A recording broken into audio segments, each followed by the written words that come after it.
Today, a special treat. We get to work at old Willy Wonka's fecal factory. Trust me, nobody's dreams come true here. Anyway, they're having issues with their grip bridge, which I also call the poo-poo choo-choo since it runs on railroad tracks. This may have been top of the line 50 years ago, but by today's standards, it needs to get struck by lightning and sent to the great beyond. It's a pretty simple concept. The poop comes in on one end of this deep channel, and as it makes its way along, all the grit and heavy solids sink to the bottom. Then, the poo-poo choo-choo runs back and forth along the top, and it has a submersible pump that picks up all the good stuff. But today, the poor old girl's not quite doing her job. Every time the cycle starts, it only moves about 6 inches and then stops. And I'll be honest, I tried to be the lazy parts changer and just replace that limit switch, but that didn't work, so I guess we'll have to use our big brain. I guess it's time to open up this monstrosity. Does anyone else hate this garbage style of breaker? I'm sorry, Square D, I didn't mean it. You guys make the best products. I just get mad sometimes when you don't do what I want you to do. This panel is a shining example of why all you old farts need to embrace PLCs. And don't say this is more reliable, because I've been in this panel 1,000 times. Anyway, what were we doing again? Oh, right, there's that limit switch I didn't need to replace. Looks like it goes to CR1. It is a problem with the reverse travel, so I guess we'll follow that. CR1 contact goes to, wow, an old latching relay.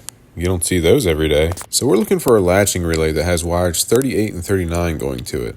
And by some act of God, this cabinet has a diagram and wire numbers. Look at this big beast. Let's poke it and see what happens. Oh, shit! All right, everybody calm down. We found the problem. It's all going to be okay. And that's definitely a problem.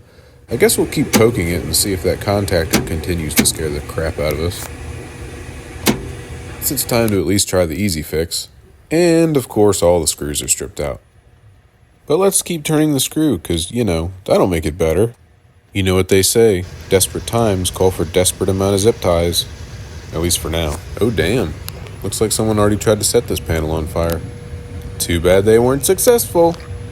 So, funny story. I was about to leave, and then this homeless guy walked up and had the exact relay I needed. He wanted to trade me for a pink sock, but I'm not gay, so I just slapped him and took it. Careful. Whatever you do, don't cut the red wire. Those zip ties probably would have outlasted the rest of the panel, but for some reason I care too much to leave it like that. Speaking of caring too much, I actually offered to redo this entire cabinet with a new PLC and HMI, but the boss said it was about to get upgraded, so that got shot down. That was 7 years ago.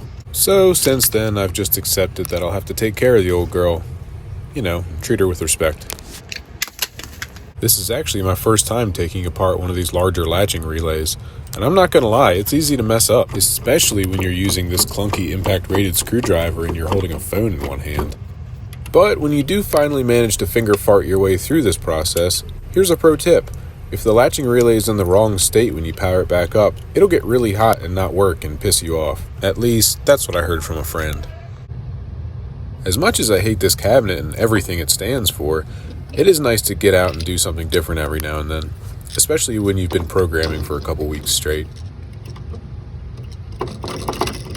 It amazes me how much new garbage you can learn every single day, even when you've been doing it for years. Especially when you have a mix of old and new equipment and nothing's brand specific. Also, I learned a long time ago that intelligence and experience are two very different things.